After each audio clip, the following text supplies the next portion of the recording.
안녕하세요. 부산에서 활동하고 있는 공인중개사 박동진입니다. 네이버 블로그와 유튜브에서 꽃순이 아빠라는 닉네임으로 활동하고 있고요. 처음으로 화면상으로 인사드리게 되었습니다. 초면에 얼굴이 상당히 부은 모습으로 인사드리게 되어 대단히 송구합니다. 국토부에서는 부동산 허위 매물 및 과장 광고로 인한 소비자의 피해를 막기 위해 일부 개정된 공인중개사법 및 시행령과 시행규칙을 2020년 8월 21일부터 시행한다고 밝혔습니다. 이제부터 해당 내용을 살펴보겠습니다. 인터넷을 이용한 중개대상물 표시 광고의 모니터링 세부 기준, 중개대상물의 인터넷 표시 광고에 관한 업무 위탁 기간 지정, 중개대상물의 표시 광고 명시사항 세부 기준, 부당한 중개대상물 표시 광고의 유형 및 기준. 위 내용 중 1번과 2번 사항은 어떤 기관을 선정해서 어떻게 모니터링 하겠다는 내용의 세부 지침입니다. 모니터링 기관은 한국인터넷광고재단입니다. 공인중개사님들께서 조심해야 될 법은 바로 3번과 4번입니다. 3번은 과태료 50만원, 4번은 과태료 500만원입니다. 직접 전화로 문의하시겠다는 분들을 위해 국토교통부 부동산산업과 전화번호를 알려드리겠습니다.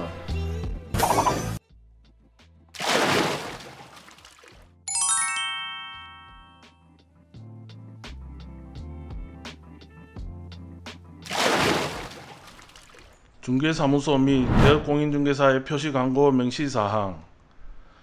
반드시 중개사무소 등록증에 기재된 내용을 표시하여야 합니다. 중개사무소 명칭에서 끝부분에 사무소와 법인사무소는 생략할 수 있고 소재지는 지번까지는 생략할 수 있습니다. 등록번호, 대표번호, 대표자 성함은 반드시 중개사무소 등록증에 기재된 내용대로 표시해야 합니다. 소속 공인중개사의 경우에는 위 내용을 표시하고 본인에 대한 내용을 표시하면 됩니다. 2장은 모든 광고에 적용되는 사항입니다. 예를 들어 벼룩시장 같은 지명 광고나 인터넷 광고 등에도 적용됩니다. 그리고 중개보조원은 광고를 할 수 없습니다. 2013년부터 시행된 공인중개사가 아닌 컨설팅업자, 중개보조원 등의 중개대상물의 광고 행위는 여전히 금지된다라고 발표하였습니다. 공인중개사가 아닌 자의 광고 행위는 1년 이하의 징역 또는 1천만원 이하의 벌금이 처해집니다. 그러나 지면 신문광고나 인터넷 광고에 중개보조원 본인의 전화번호로 버젓이 광고를 하는 경우나 공인중개사인 척 광고를 하는 경우가 허다합니다. 국토부에서는 여태까지 단속은 하셨는가 묻고 싶습니다.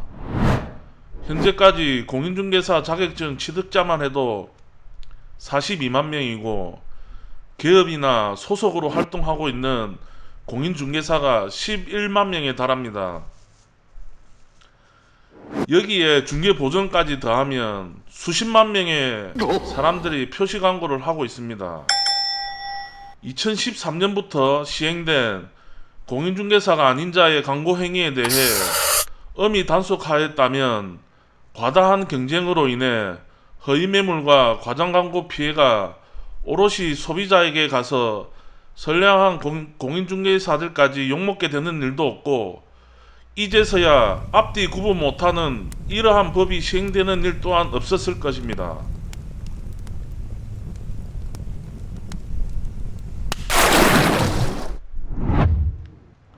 인터넷 표시 광고에 대한 세부사항. 인터넷으로 표시 광고할 때는 꼭 지켜야 하는 사항입니다. 모든 중개대상물에 관해서 소재지는 중개의뢰인이 원하지 않는 경우 읍면 독립까지 표시할 수 있으며 이때는 지번을 생략할 수 있습니다. 건물은 건축물 대장, 토지는 토지 대장, 임목은 임목등기부, 공장은 공장재단 등기부, 광업은 광업재단 등기부에 기재된 소재지를 표시해야 합니다. 여기에서 토지는 다양한 지목을 가지고 있으니 공시법에 따른 지목의 종류를 구분하여 표시해야 합니다. 임목의 경우는 임목의 수종, 수량, 수량을 표시해야 합니다. 그 외 나머지 사항은 똑같습니다. 이제부터 건축물에 대한 표시 광고에 대해서 알아보겠습니다. 먼저 주거용 주택의 경우를 살펴보겠습니다. 소재지는 건축물 대장상의 소재지를 표시해야 합니다. 단독주택이 아닌 아파트, 빌라, 원룸, 다세대, 다가구 등 그 외 주택들은 동과 층수를 표시해야 합니다. 이때 중개 의뢰인이 원치 않는 경우 저중고층으로 표시할 수 있습니다. 면적은 평으로 표시하면 안되며 제곱미터로 표시해야 합니다. 거래 예정 금액은 단일 가격으로 표시해야 합니다.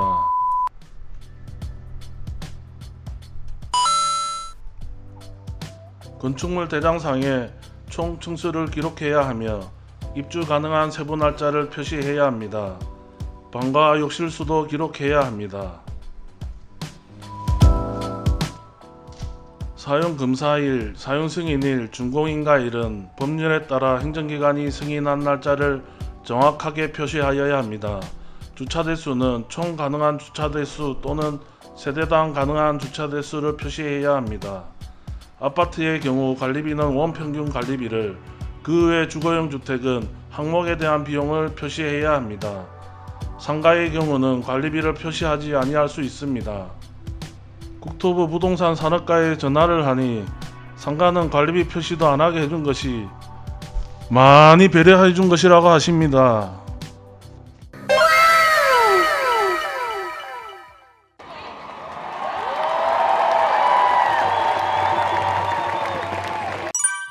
이제부터는 건축물 중에 상가 건물에 해당하는 내용을 살펴보겠습니다.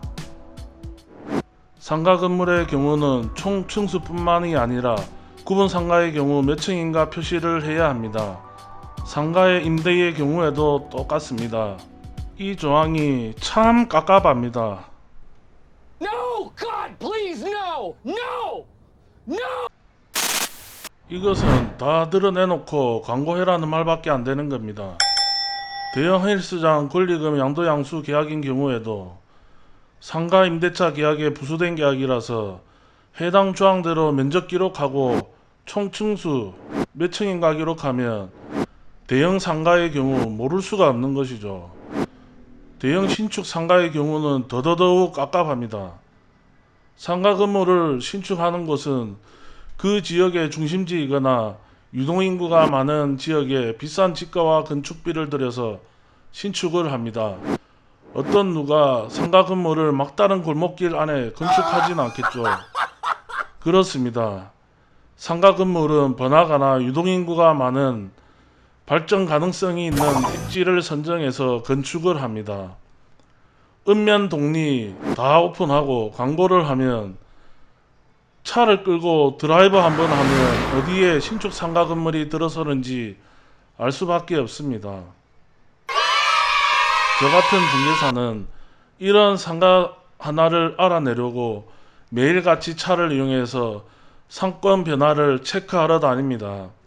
오랜 시간이 걸려 성사를 이뤄야 하지만 이런 식으로 광고를 하게 되면 매도인과 매수인의 직거래를 부추기는 꼴밖에 안 됩니다. 여기에 대한 안전장치는 있고 국토부에서 법 시행을 하시나 물어보고 싶습니다. 그냥 둘이 뭉실하게 주거용 주택과 상가 건물을 같은 건축물로 보고 같이 한데 묶어서 이런 법을 만드는지 이해가 당체 안 됩니다. 상가 건물은 아파트나 주거용 주택과는 틀립니다. 각각의 특색이 있고 대형 건물들은 표시 광고를 하면 드러내놓고 광고하는 것이라 중개사에게 그대로 피해가 올 수밖에 없습니다. 같은 분야를 다루는 중개업자들이 물건 확보를 위해 매도 의뢰인을 귀찮게 할 것이고 광고를 한 중개사는 매도 의뢰인께 피해를 끼치는 꼴이 되고 매도인과 매수인의 직거래를 하게 되면 중개사는 일어설 자리가 없게 됩니다. 예를 들어 100억대 사우나, 200억대 사우나 광고하려면 읍면 동네 표시하고 면적 표시하고 총층수 표시하면 모를 사람이 있겠습니까? 소비자분들께서 부동산 거래로 제일 피해를 많이 본 아파트나 원룸 등 주거용 주택들의 표시 광고 단속 시행을 한 후에 그래도 피해자가 있다면 상가에도 적용했으면 어땠을까 하는 생각이 듭니다. 하여튼 사우나와 대형 헬스장, 대형 상가를 전문으로 활동하였던 저에게 코로나19보다 더한 시련이 찾아왔습니다. 말 그대로 숨이 턱턱 막힙니다.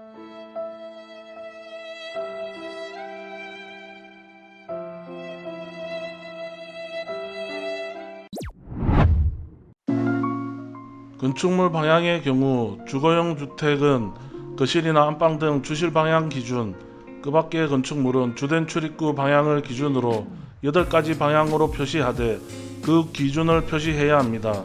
나머지는 앞서 설명드린 주거용 주택과 같습니다.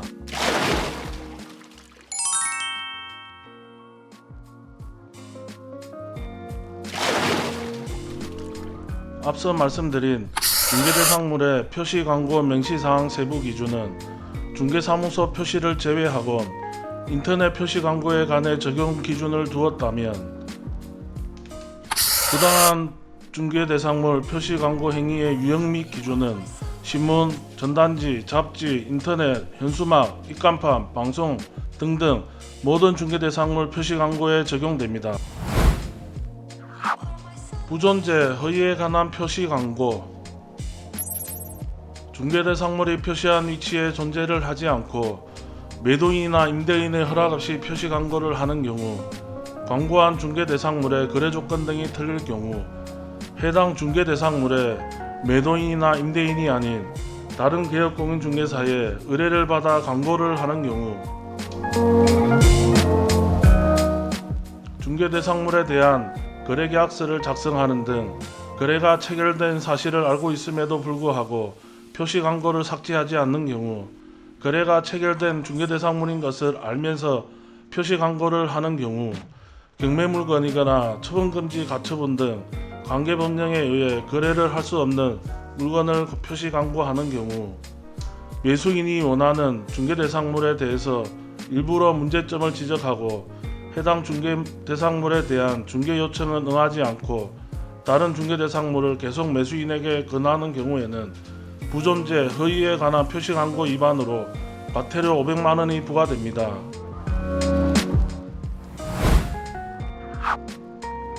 거짓, 과장의 표시 광고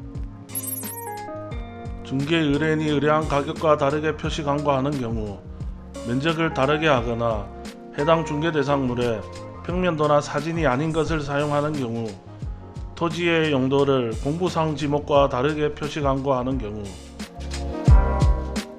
표시 광고 시 옵션과 성능을 다르게 하거나 관리비 금액이 현저히 차이가 나거나 표시한 방향과 90도 이상 차이가 나거나 주 교통시설과의 거리를 실제 도보거리나 도보시간이 아닌 직선거리를 표시 광고하는 경우에는 거짓, 과장의 표시 광고 위반으로 과태료 500만원이 부과됩니다.